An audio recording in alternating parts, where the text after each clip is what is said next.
para sermos lembrados que esse dia é o dia do Senhor, que é o dia da ressurreição de Cristo, que é o dia em que Ele nos libertou completamente dos nossos pecados, nos trazendo glória e vitória em Cristo Jesus. Senhor, fala ao coração da Tua igreja, Pai, e que possamos aprender de Cristo por meio do Evangelho. Que a Tua palavra, Senhor Deus, traga consolo aos nossos corações e a certeza de que aquele que é o nosso Senhor, é o Senhor da vida, que Jesus Cristo, Filho amado de Deus, Messias prometido, Senhor Deus, é aquele que conduz não somente essa igreja, mas as nossas vidas. É o que nós pedimos, em nome de Jesus. Amém. Queridos, vamos abrir a palavra do Senhor em Marcos, capítulo 1, versos de 21 a 28, e na última semana, na última exposição, nós paramos no verso 23, eu gostaria de ler toda a narrativa, o trecho da narrativa, e aí voltarmos aí a darmos continuidade no verso 23. Diz assim a palavra do Senhor. Depois entraram em Cafarnaum, e logo no sábado foi ele ensinar na sinagoga. Maravilhavam-se da sua doutrina, porque os ensinavam como quem tem autoridade, e não como os escribas. Não tardou que aparecesse na sinagoga uma impossessa de espírito imundo, o qual bradou: que temos nós contigo, Jesus Nazareno? Vieste para perder-nos, bem sei que és o Santo de Deus. Mas o Jesus o repreendeu, dizendo: cala-te e sai desse homem. Então o espírito imundo, agitando-o violentamente, bradando em alta voz, saiu dele. Todos se admiraram, a ponto de perguntarem entre si: que vinha a ser isto, uma nova doutrina? Com autoridade ele ordena aos espíritos imundos, e eles lhe obedecem. Então correu célere a fama de Jesus em todas as direções, por toda a circunvizinhança na Galiléia. Nós havíamos dito logo no início da exposição de Marcos que o objetivo do Evangelho de Marcos era mostrar a Cristo como Filho de Deus, como Messias prometido, como aquele rei de Israel que viria para libertar o seu povo da escravidão do pecado. E nesse primeiro capítulo nós vimos ali o batismo do Senhor Jesus, a confirmação dos céus de quem ele era, Vimos logo em seguida a tentação no deserto e a vitória dele sobre Satanás ali no deserto, representando o povo de Deus que estava no deserto e que foi tentado todo esse tempo. E mais adiante nós vemos ali a perspectiva e o propósito do Senhor Jesus quando ele diz que o tempo está cumprido e o reino está próximo e que os homens teriam a necessidade de se arrepender e crer no Evangelho. E logo após isso, ele convoca os seus discípulos. E nessa vamos dizer assim, no primeiro momento do seu ministério, acontecem esses dois fatos que autenticam, que mostram que ele é o Filho de Deus, que ele é o Messias prometido, e mais, que o reino de Deus havia chegado na pessoa de Cristo. E aí nós vimos inicialmente as pessoas se maravilhando do Senhor Jesus quando ele ensinava, quando ele trazia a palavra, a sua própria palavra, quando ele pregava e falava de si mesmo, porque a palavra fala de Cristo e aponta para Cristo. Como o próprio Senhor Jesus disse aos seus discípulos ali no caminho de Emaús, quando eles estavam perplexos por causa da sua morte, e vocês não entenderam nada, parafraseando, vocês não perceberam que toda a Escritura fala do Cristo, fala da sua ressurreição, fala desse momento. E aqueles homens, depois de passarem um tempo com Jesus, e o Senhor Jesus ali na sua caminhada desaparece na frente deles, e eles dizem assim: nós não percebemos que ele era o Cristo ressurreto. Nós não percebíamos quando ele falava que o nosso coração ardia, porque ele fala com autoridade, ele fala com a propriedade de Deus, porque ele é o Filho de Deus. E aquelas pessoas ali começaram a ter uma visão e um pouco disso na realidade da pessoa de Cristo. Eles ouviram o Senhor Deus, aquele que é o inventor das Sagradas Escrituras, que é o Senhor de todas as coisas, falando a respeito de si mesmo. Eles ficaram extasiados. E é interessante, como nós comentamos, que Marcos não se preocupa em falar em que Senhor Jesus, o que o Senhor Deus estava dizendo. Porque a evidência ali não era naquilo que ele falava, mas na pessoa dele. E esse é o propósito de Marcos aqui. Chamar a atenção, não necessariamente para a palavra de Deus, que é poderosa, que fala dele mesmo, mas chamar a atenção dos seus leitores para a pessoa de Cristo, por meio da sua pregação. E nesse mesmo momento, nesse mesmo instante, ali, naquela sinagoga, acontece algo logo após o Senhor pregar e ensinar. Como diz ali no verso 23. Não tardou, não demorou muito. É interessante, né? Porque geralmente é assim. Quando a palavra de Deus é pregada, quando ela é trazida, não demora muito para que a oposição venha. Porque o Evangelho, a luz está se apresentando, dissipando as trevas.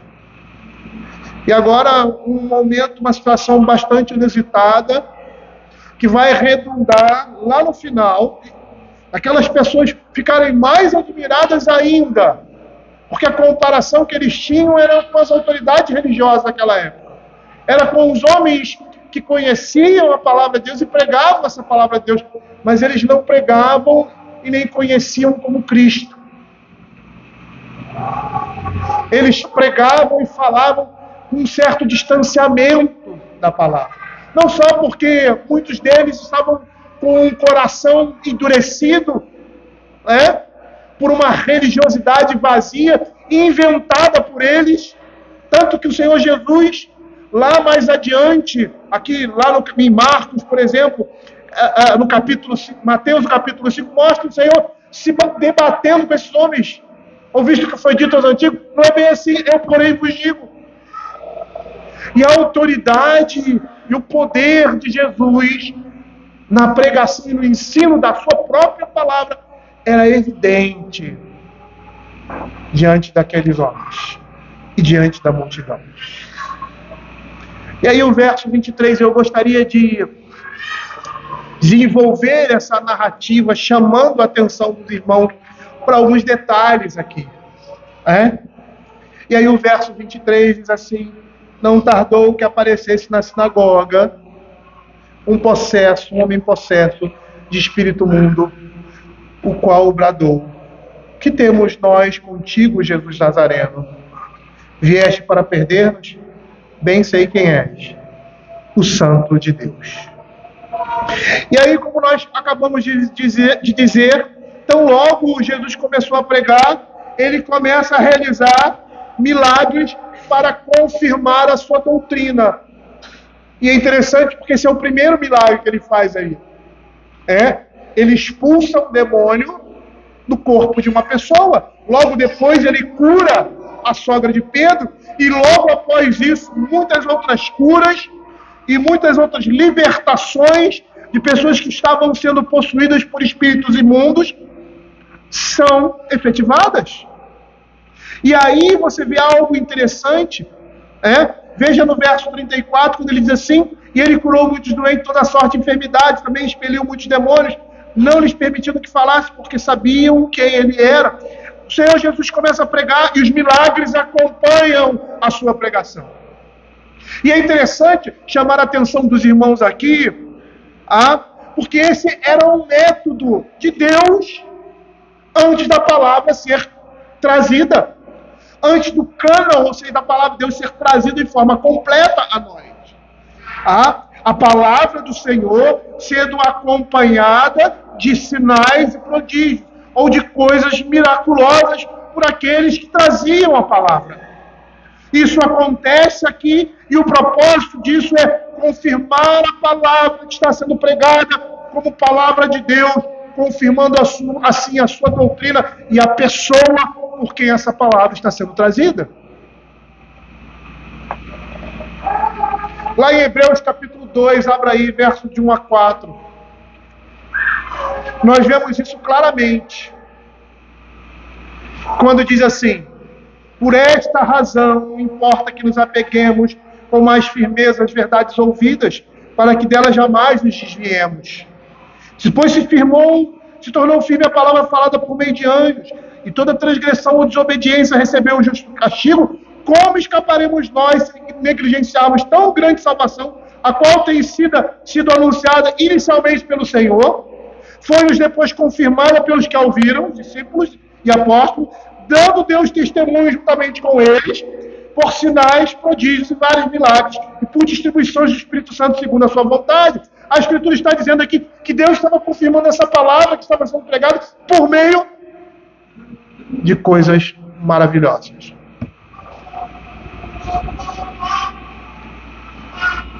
E aí eu pergunto, há necessidade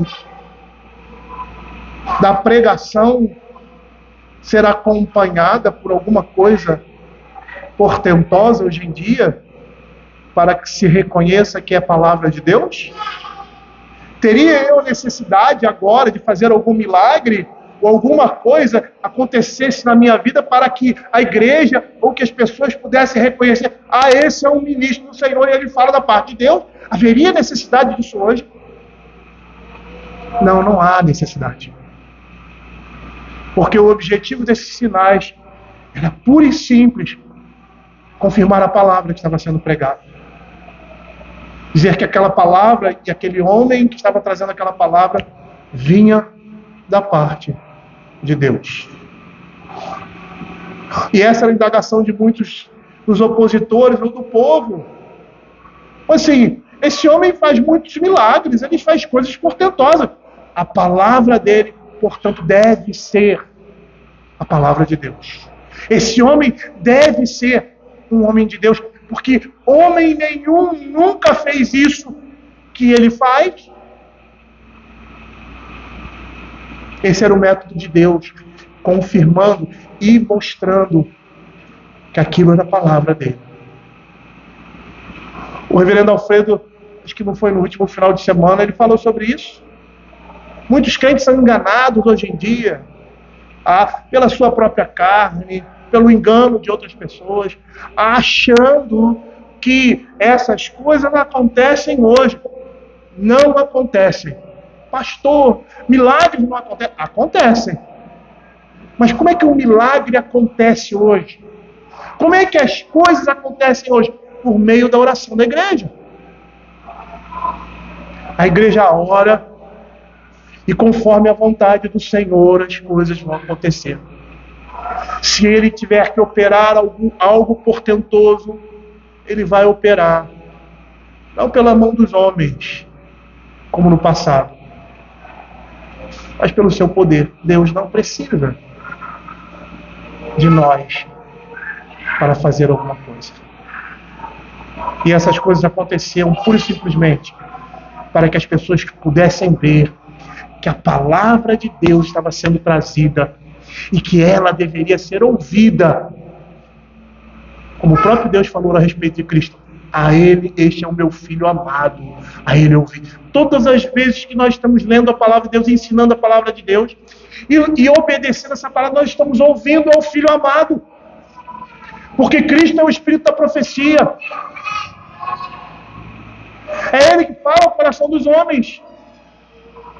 Então hoje, quando um pastor prega, e a pregação é uma pregação bíblica, é fiel à Escritura, é Cristo que está falando, porque ele está expondo não aquilo que é dele, nem aquilo que veio do seu entendimento, da sua sabedoria, mas ele está expondo a sabedoria de Deus, o conhecimento de Deus, revelado nas Sagradas Escrituras.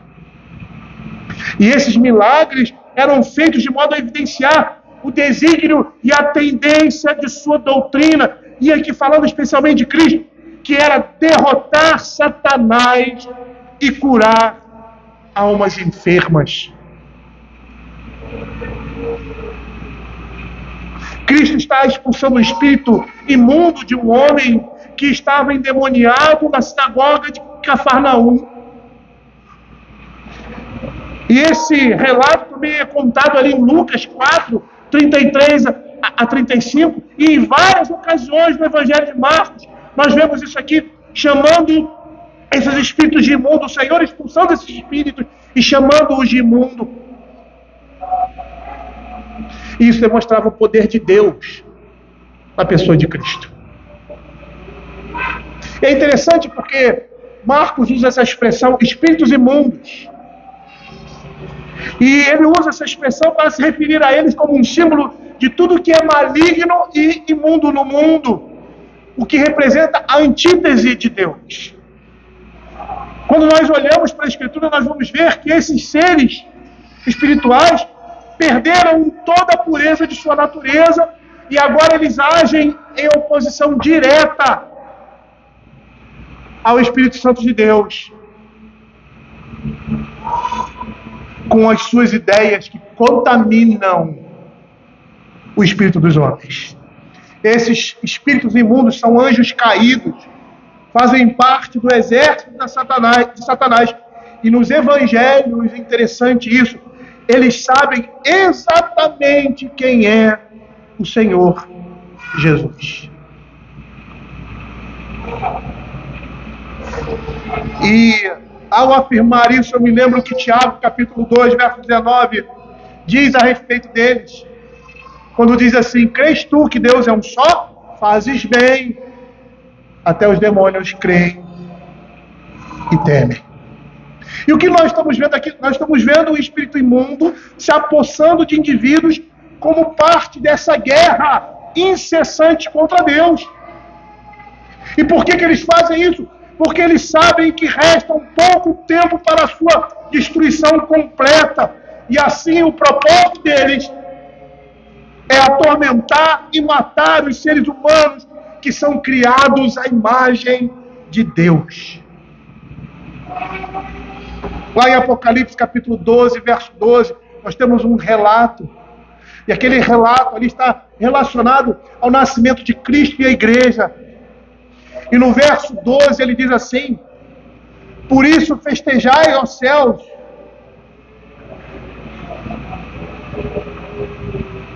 desculpa, é um relato mais à frente. Esse relato está relacionado ao momento do Senhor Jesus subindo aos céus, ascendendo aos céus.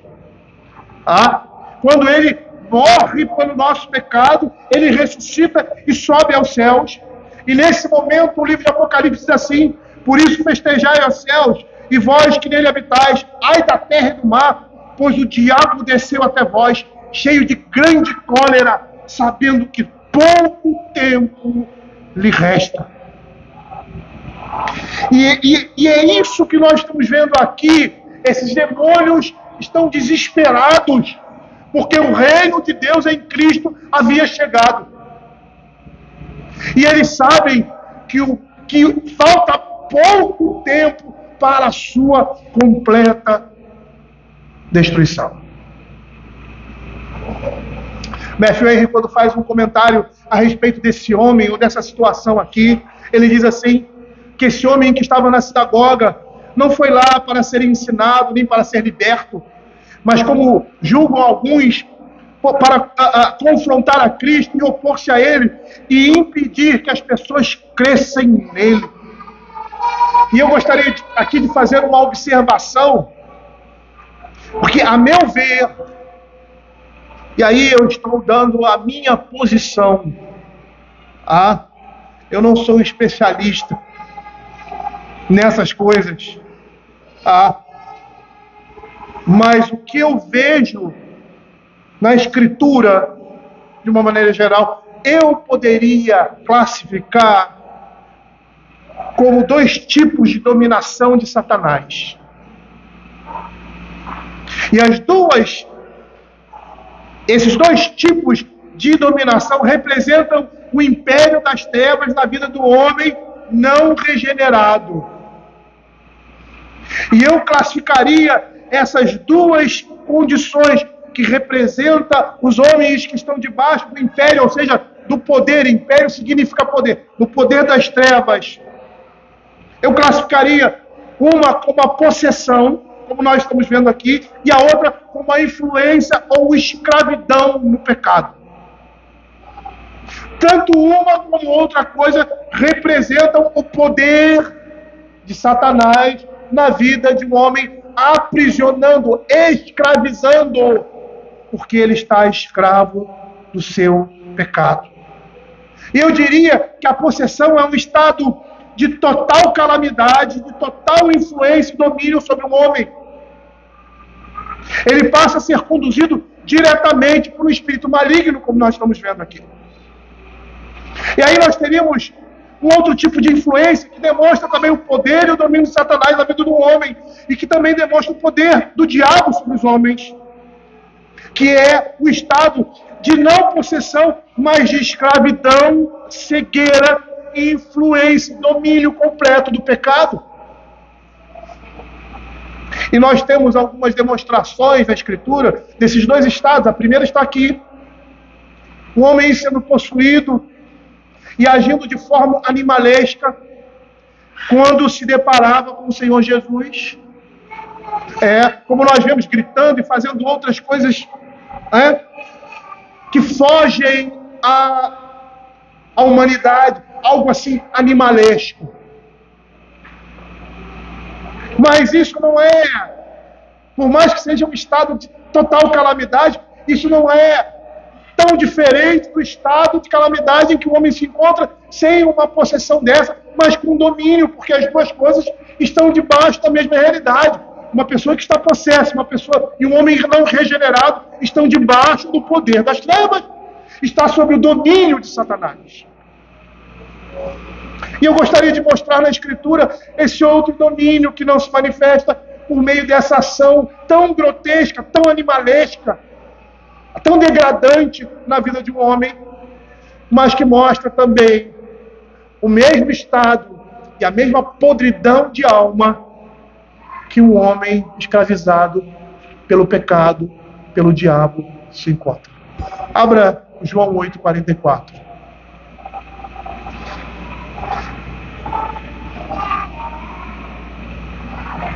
Perceba que Jesus está falando com os judeus, ou seja, com as autoridades do povo. E olha o que ele diz para esses homens: vós sois do diabo, que é vosso pai, e quereis satisfazer os desejos. Ele foi homicida desde o princípio e jamais se firmou na verdade, porque nele não há verdade. Quando ele profere mentira, fala do que lhe é próprio, porque é mentiroso, pai da mentira. Percebam o que o Senhor Jesus está dizendo: vós sois filhos do diabo. Não, temos como pai Abraão. Se vocês tivessem Abraão como pai, vocês praticariam as obras de Abraão. Mas uma vez que vocês não praticam essas obras, vocês têm um outro pai, que é Satanás. Abra 1 João capítulo 3, verso 8 e o verso 10. Veja o que a Escritura vai dizer. Aquele que pratica o pecado procede do diabo, porque o diabo vive pecando desde o princípio. Para isso se manifestou o Filho de Deus, para destruir as obras do diabo. Verso 10. Nisto são manifestos os filhos de Deus e os filhos do diabo. Todo aquele que não pratica a justiça não procede de Deus, nem aquele que não ama a seu irmão. Abra João capítulo 13, verso 2.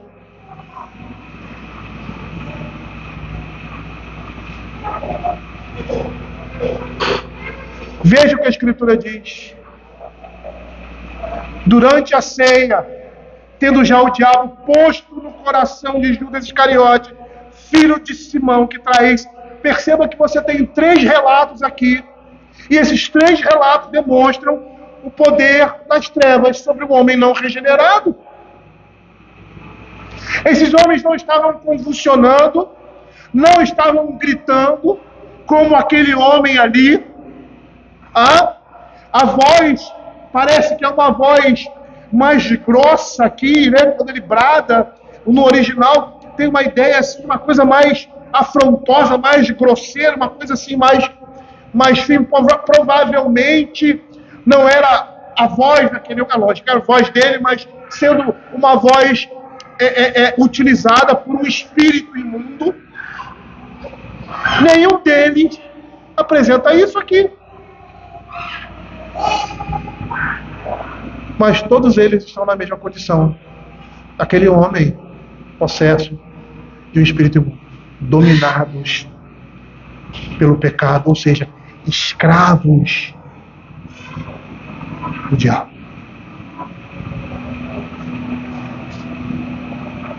E quando esses homens não estão expressam uma possessão direta, como nós estamos vendo aqui, eles também estão dominados e cegos pelo diabo. O homem não regenerado está nessa condição. Se você abrir 2 Coríntios, capítulo 4, verso 4, nós vamos ver que o Evangelho é o único, a pregação do Evangelho é o único instrumento que pode livrar esses homens dessa condição, ou seja, desse domínio. Quando Paulo diz assim, se o nosso Evangelho está encoberto, é para os que se perdem que está encoberto, nos quais o Deus desse século cegou o entendimento dos incrédulos, para que não lhes resplandeça a luz do Evangelho da glória de Cristo, o qual é a imagem de Deus.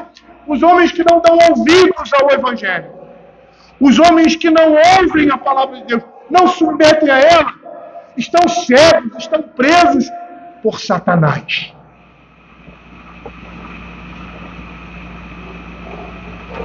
Estão em cadeias, como os pentecostais gostam muito de dizer. Estão em cadeias, estão aprisionados no poder das trevas.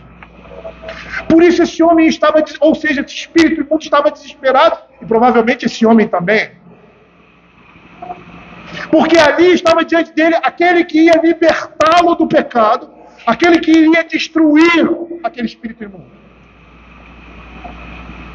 Iria frustrar os seus planos.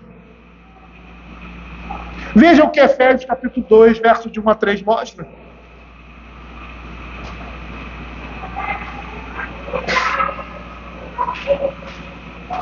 Ele vos deu vida, estando vós mortos nos vossos delitos e pecados, nos quais andaste outrora, segundo o curso deste mundo, segundo o príncipe da potestade do ar, do espírito que agora atua, e a ideia aí é de alguém que oprime uma força, como se, por exemplo, caísse uma viga de 1 tonelada sobre você, e que você não consegue levantar. Essa é a ideia, essa é o sentido da palavra atuar aqui no original. Segundo o curso deste mundo, e a ideia de um rio que leva uma correnteza forte, que leva uma pessoa a não conseguir nadar na direção correta, ele está sendo levado. Segundo o príncipe da potestade do ar, do espírito que agora atua nos filhos da desobediência, ou seja, eles oprimem. Eles têm o poder de subjugar esses homens. E olha o que Efésios vai dizer, entre os quais também nós, entre os quais também todos nós andamos outrora, segundo as inclinações da nossa carne, fazendo a vontade da carne e dos pensamentos, e éramos por natureza filhos da ira, como também os demais. Efésios vai nos dizer que além do homem natural estar debaixo do poder das trevas, ele também, pela sua própria natureza, é escravo do pecado. Ele gosta disso. E nós vamos ver que nos evangelhos, a Escritura mostra que Satanás reconhece que tem domínio sobre os homens.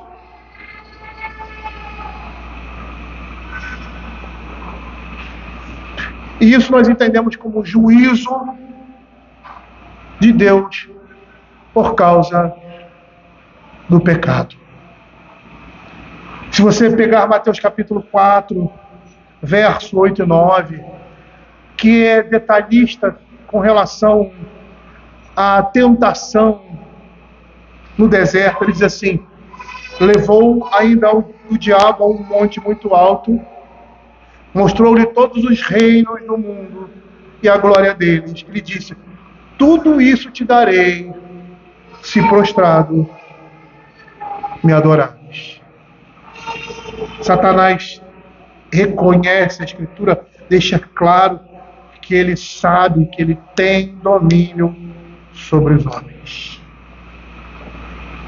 A Escritura também diz, os homens não regenerados, que o mundo jaz do maligno, e isso se deu por causa da queda.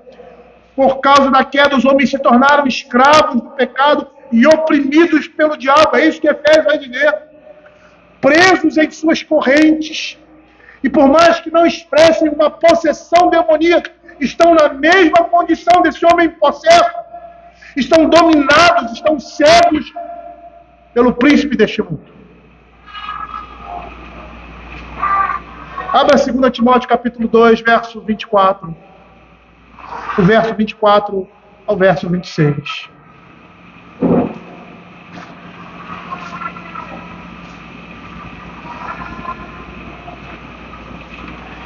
Diz assim a palavra do Senhor.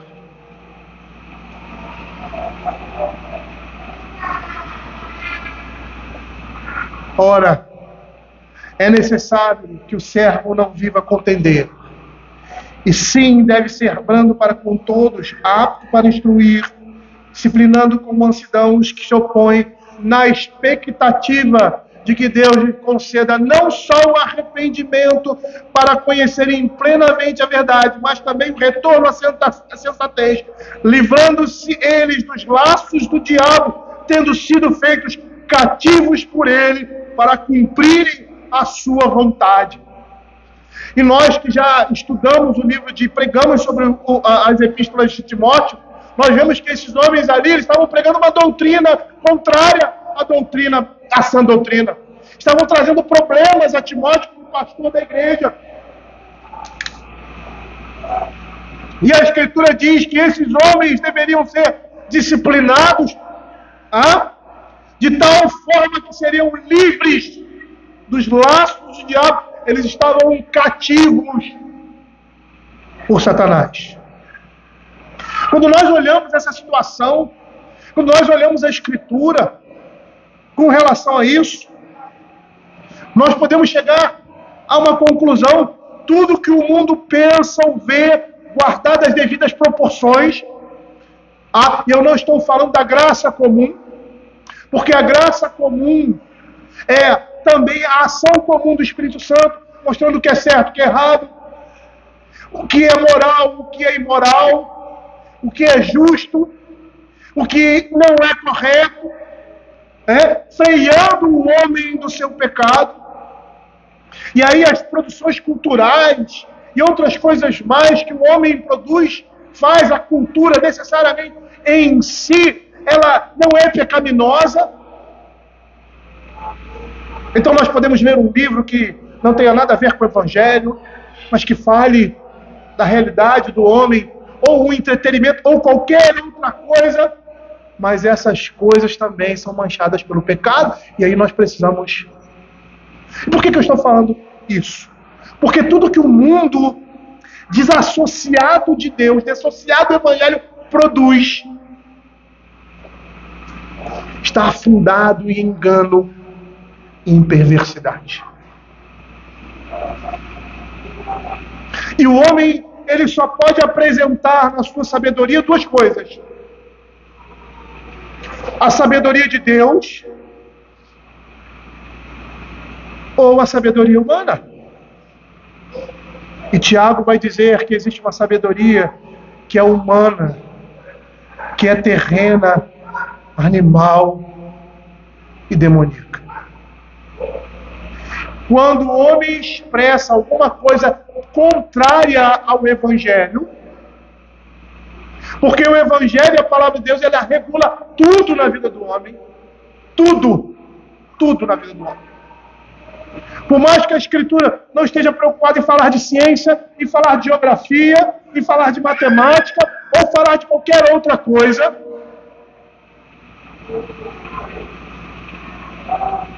nós vamos perceber que ela vai regular todas essas coisas, porque o Senhor é o Senhor sobre todas as coisas. E todo conhecimento tem como fundo o próprio Deus. E quando essa sabedoria, ou quando alguma coisa que o homem faz contraria a vontade de Deus, a moralidade de Deus, a santidade de Deus, ela é terrena, animal e demoníaca. Por isso que nós temos que ter cuidado com aquilo que o mundo fala, com o que se prega por aí, o senso comum do mundo, porque essas coisas vão expressar o domínio de Satanás no pensamento do homem.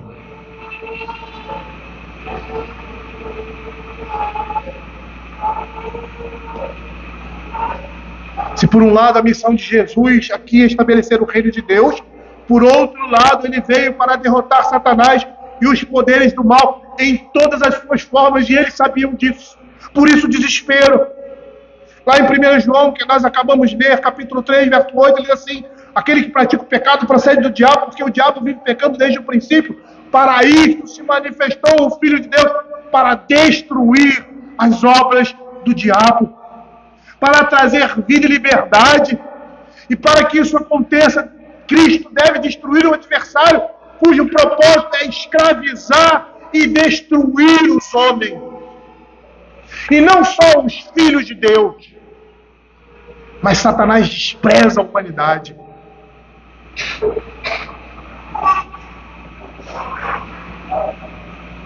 E aí, queridos, nós podemos ver que uma pessoa pode demonstrar estar dominada pelo diabo sem estar possessa por ele.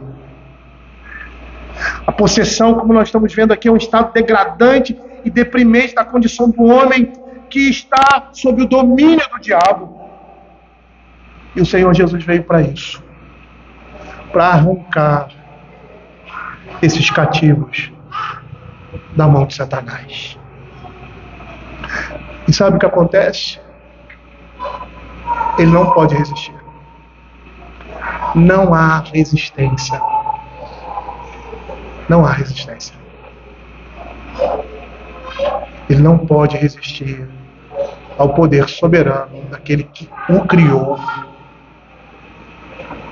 que criou o próprio Satanás, que criou o próprio anjos, e que caíram no seu estado de graça.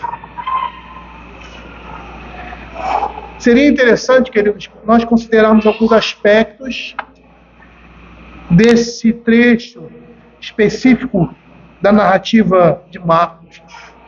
E a primeira consideração que eu queria fazer é a fúria que o espírito imundo expressou contra Cristo, demonstrando o horror que eles têm dele. Na presença de Cristo, o espírito imundo exclamou como alguém que está em agonia, com um lamento profundo, essa ideia de bradar, temeroso de ser desalojado. E aqui nós estamos vendo que os demônios creem e estremecem.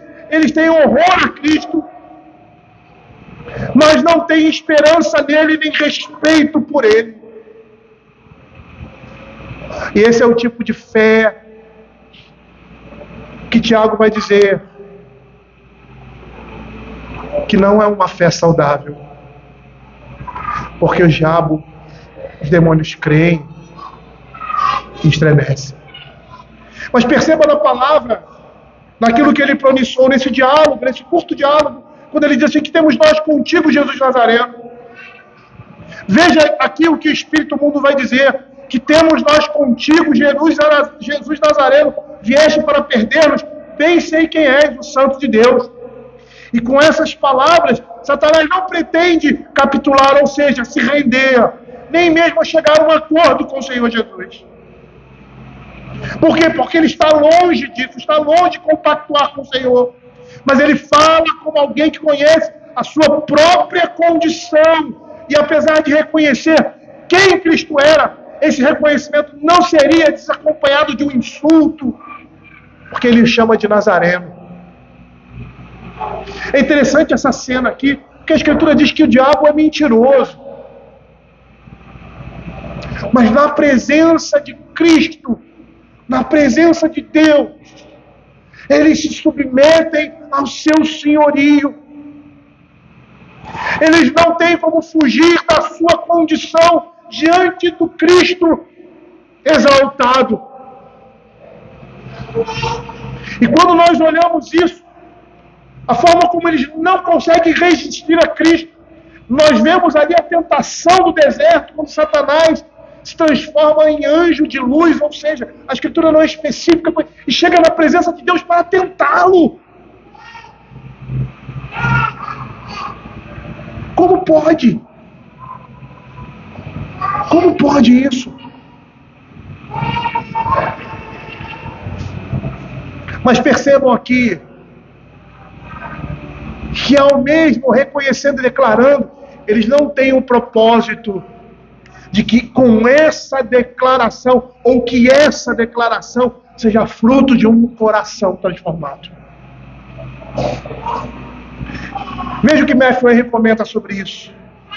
Ele diz assim: por mais insignificante que isso possa parecer, ele, o espírito imundo, foi o primeiro a chamá-lo assim. E fez com o intuito de encher as mentes das pessoas com maus pensamentos a respeito de Jesus. Porque não se esperava nada vindo bom de Nazaré.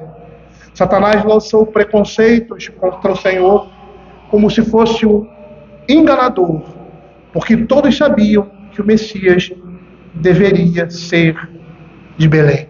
Você já conviveu com uma pessoa que ela fala determinadas coisas, mas ela sempre dá uma agulhada?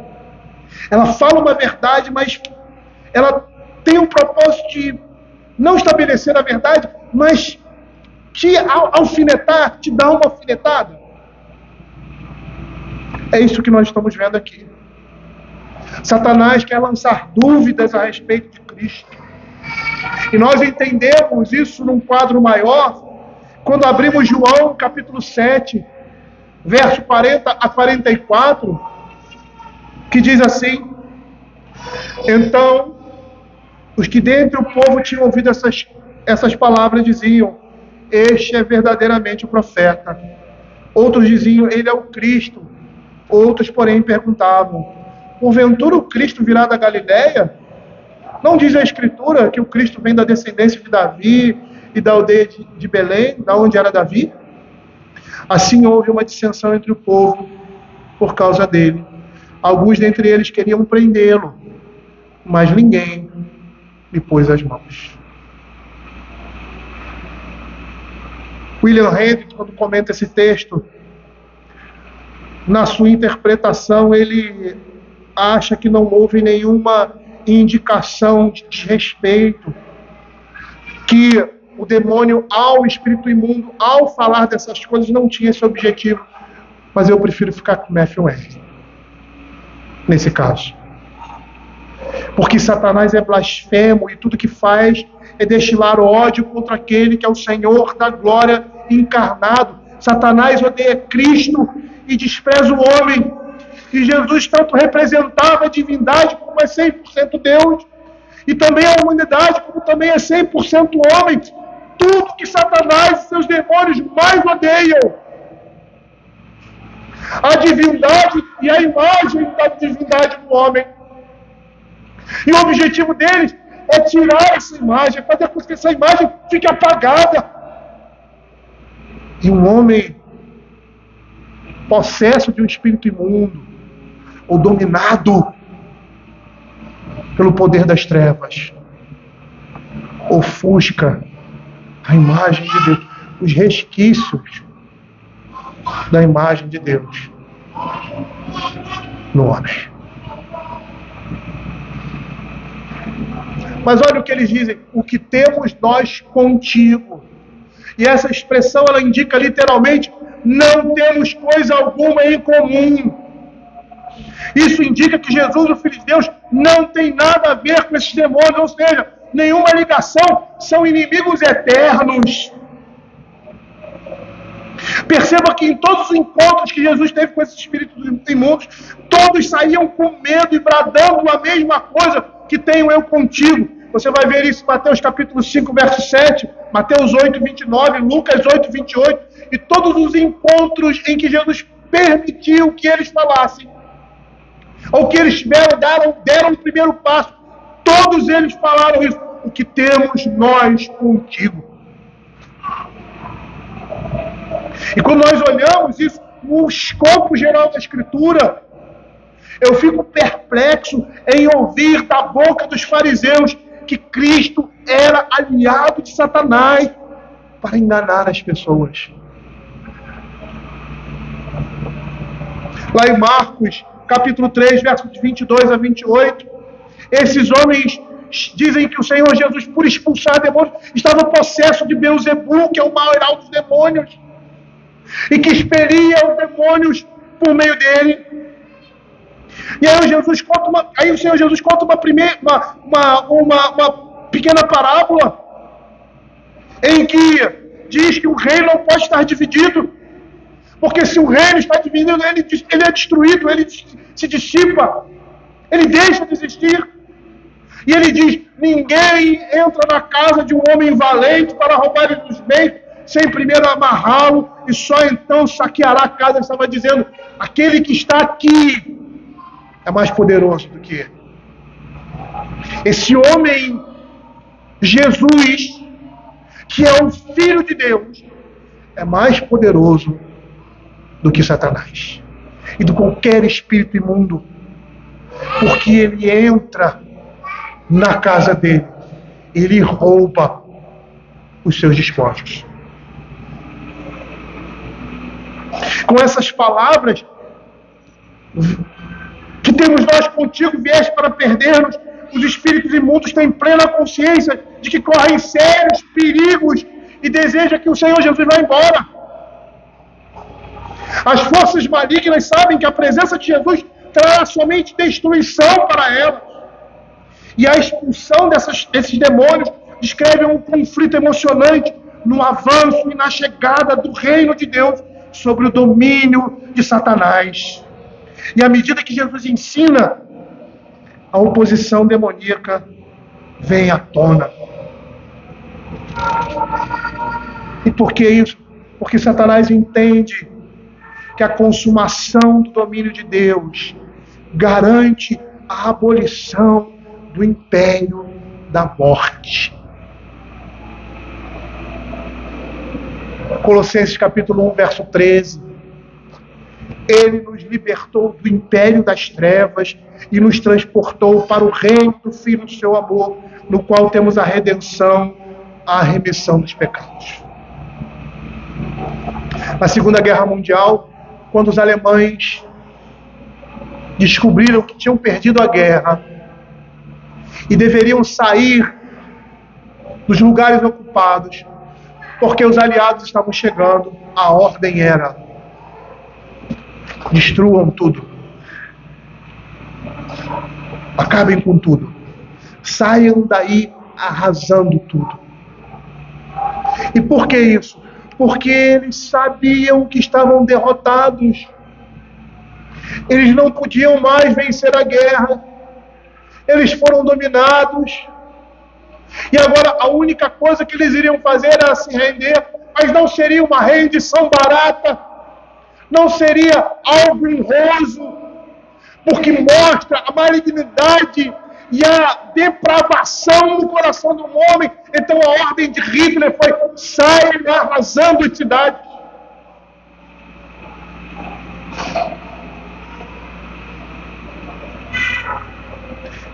E por mais que Hitler, todos os nazistas que fizeram as atrocidades, alguns receberam a paga aqui, outros não, como supostamente Hitler, que se matou. Até hoje não se sabe se é verdade, se não é verdade. Bom, não sei. A história diz que ele tirou a própria vida, mas ele não escapou do juízo de Deus. E por mais que o que aqueles homens fizeram, porque morreram por causa disso, a sentença é morte. Porque quando um homem tira a vida de um outro homem, segundo a Escritura, ele deve morrer quando ele é um homicida. A reparação do mal é a morte. É a pena de morte, é isso que a Escritura vai dizer. Esses homens deveriam ter morrido várias vezes, porque mataram e dizimaram milhões de pessoas. Mas a morte eterna em que eles se encontram é pior do que qualquer coisa desse mundo. E nenhum homem vai escapar disso, nem mesmo Satanás e seus demônios. Após Jesus ter derrotado Satanás ali no deserto, a batalha continuou. Satanás agora toma a ofensiva, confrontando seu oponente na sinagoga. E embora saiba que ele é o Filho de Deus e finalmente vai destruí-lo, ele não desiste e lança suas artimanhas contra o ungido do Senhor e contra a sua igreja.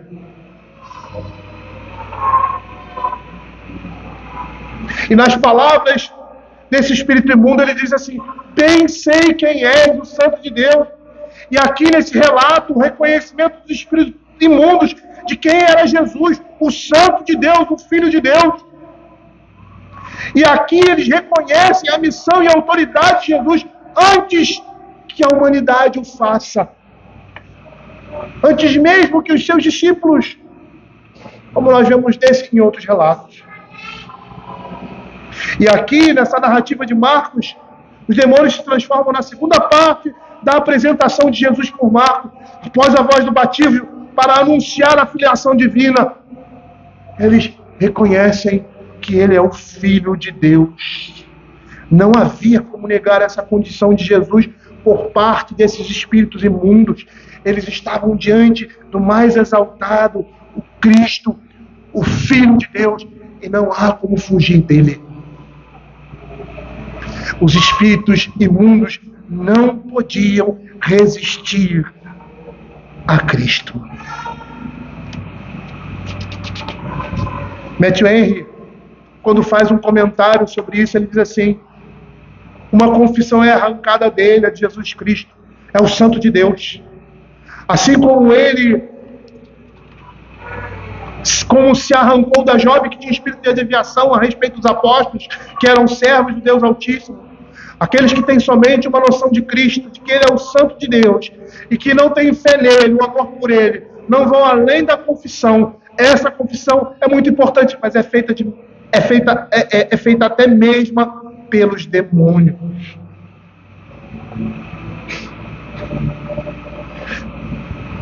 Percebam o que a palavra de Deus espera de nós. Não é somente uma confissão, não é somente uma fé, uma crença, pura e simplesmente, mas é uma confissão de fé. É uma fé que não só reconhece, mas se dobra e vive por meio dela. Denway, comentarista do comentário que a gente chama de bolinha, comentando esse trecho, ele faz uma observação interessante. Ele diz que com sua declaração de que Jesus é o Santo de Deus, o demônio tentava destruir Jesus, revelando sua verdadeira identidade de Filho de Deus. Percebam que até nessa declaração, o objetivo deles era destruir. Por quê? Porque se as pessoas vissem naquele momento ele como Messias, tentariam fazê-lo rei prematuramente, como aconteceu depois, e o Senhor Jesus foge. E isso destruiria os propósitos de Jesus, como aconteceria se ele cedesse às tentações de Satanás no deserto. A filiação de Cristo não podia, naquele momento, ser separada do seu papel de servo sofredor. Ele não iria recusar a cruz, recusar o caminho que Deus trilhou para Cristo, para ele assumir os nossos pecados. Não poderia acontecer.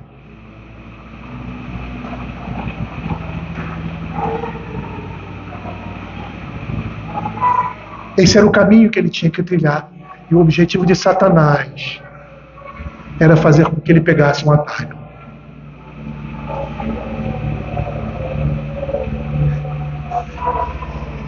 Abra Marcos capítulo 8.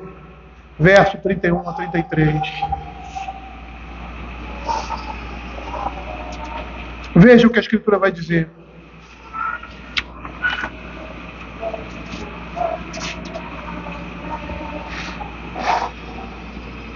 Então ele começou a ensinar que era necessário que o Filho do Homem sofresse muitas coisas, fosse rejeitado pelos anciãos, pelos principais sacerdotes e pelos escribas, fosse morto, que depois de 3 dias ressuscitasse. Isto ele expunha claramente, mas Pedro, chamando à parte, começou a reprová-lo. Jesus, porém, voltou-se e, fitando os seus discípulos, repreendeu a Pedro e disse: arreda, Satanás, porque não cogitas as coisas de Deus, e sim as dos homens. Ou seja, Cristo deveria sofrer por causa do nosso pecado, o pecado do seu povo, libertando assim das mãos de Satanás e da morte. E Satanás queria fazer de tudo para que isso não acontecesse. O rei de toda a terra veio para dar vida em resgate do seu povo e cumprir toda a sua obra e lei. E o seu adversário tentava frustrar o propósito de Deus, sem resultado.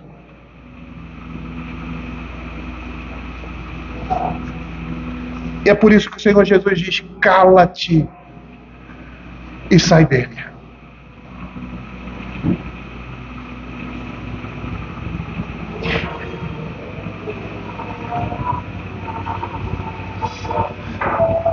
E diante de uma simples palavra de Deus, Satanás capitula. Eu vou encerrar a nossa exposição aqui nesse momento, mas eu gostaria de trazer nessa circunstância algo que a Escritura nos fala. Quando nós olhamos e a Escritura e o poder das trevas, nós ficamos sobremodo apavorados, nós ficamos sobremodo aturdidos, nós somos impactados com medo dessas coisas. Satanás é um adversário para nós, que nós não podemos vencer. O poder das trevas é impossível ao homem ser destruído. Ele está completamente amarrado e preso a esse poder. O homem não pode fazer nada contra ele. Ele é totalmente passivo num aspecto da opressão e da prisão de Satanás, e por outro aspecto ele é ativo, porque ele é escravo do pecado e quer cumprir os desejos do seu coração pecaminoso. Mas percebam aqui o poder de Deus diante dessa situação. Eu não quero me adiantar, porque senão eu vou terminar a pregação e eu vou me estender um pouco mais. Mas por uma simples palavra: cala-te e sai desse homem. Satanás é vencido. Quando nós olhamos lá o texto de Apocalipse, e o texto de Apocalipse mostra 3 momentos sucessivos, ou melhor, 2 momentos sucessivos: o que está acontecendo aqui e o que está acontecendo lá. Toca essa trombeta de Deus, o juízo de Deus vem, trazendo amargura e peso no coração dos homens. Diz que foi aberta uma chave e o anjo do abismo vem e começa a arrasar e fazer um monte de desgraça no meio da humanidade. Juízo de Deus. Satanás se levanta, a besta, o anticristo. Eles lutam e prevalecem contra os santos. E a Escritura diz que o Senhor coloca na mão deles por um tempo. Ou seja, eles serão perseguidos, muitos serão mortos, como o próprio ali João, na sua revelação, fala nas 7 igrejas.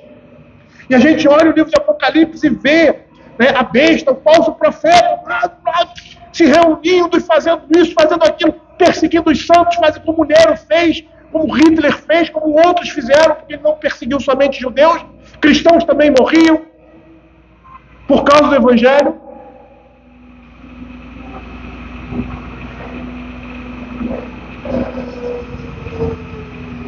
E aí, o cenário que é traçado é a besta, o falso profeta, naquela grande batalha, aquele grande lugar, Armagedon, que era um lugar onde haviam confrontos, né? Naquela época, era um campo de batalha onde acontecia aquela atrocidade, aquela guerra atroz, espada puxando daqui, cabeça subindo, pés indo para lá, perna subindo, era assim mesmo que acontecia. Sangue jorrando para cima, aquela imagem horrenda. Então você vê ali na descrição de Apocalipse o exército de Satanás se levantando contra o exército de Cristo, contra os santos. E aí agora é a batalha. E aí chega aquele que está montado num cavalo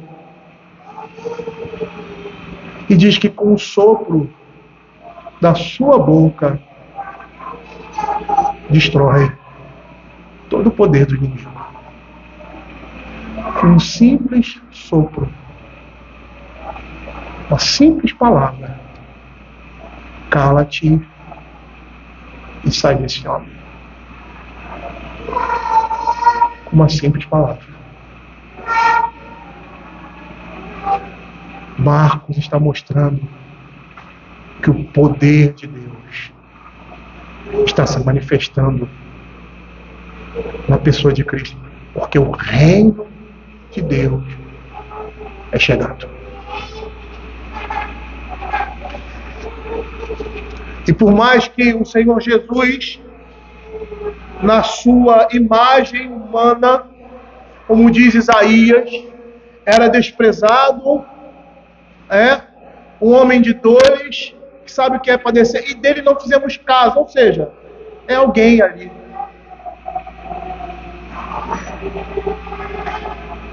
Esse que fora desprezado pelos homens era o poder de Deus. E com uma única palavra destruirá completamente todos os inimigos de Deus. Com uma só palavra, um sopro da sua boca. E esse sopro da boca que sai do Senhor tem o mesmo poder que essa palavra, porque vem da mesma origem. Vem de Deus. Quando nós estamos pregando e falando do Evangelho, nós precisamos ter essa noção que é o poder de Deus. É o poder de Deus.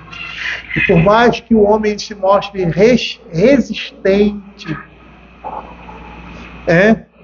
por mais que muitas vezes estamos vendo aparentemente que o império das trevas cresce, o crescimento do império das trevas demonstra claramente o poder de Deus.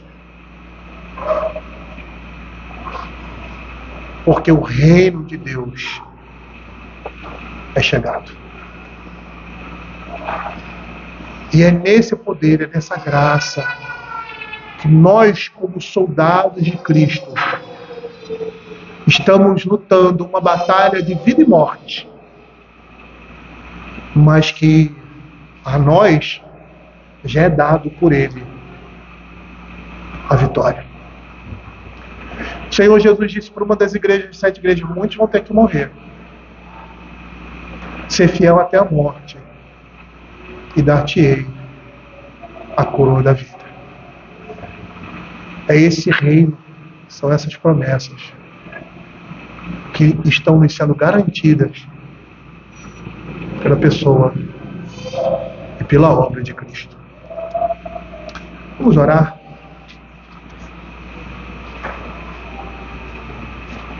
Senhor Deus Pai Todo-Poderoso, queremos, ó Pai, te agradecer pela Tua palavra e te pedir, Senhor Deus, como fracos, aflitos e necessitados, ó Pai, possamos repousar no poder de Deus para as nossas vidas. Clamar por esse poder. Clamar ao Senhor Deus pela graça, pela misericórdia de Deus que manifesta continuamente, fazendo que possamos viver uma vida, Senhor, de santidade do Senhor. Possamos, ó Pai, cada dia mais avançar, ó Pai, como o Teu reino tem avançado nesse mundo. E como todas as coisas que têm acontecido, não somente aqui no Brasil, mas no mundo de uma maneira geral, têm convergido e apontado para o último dia.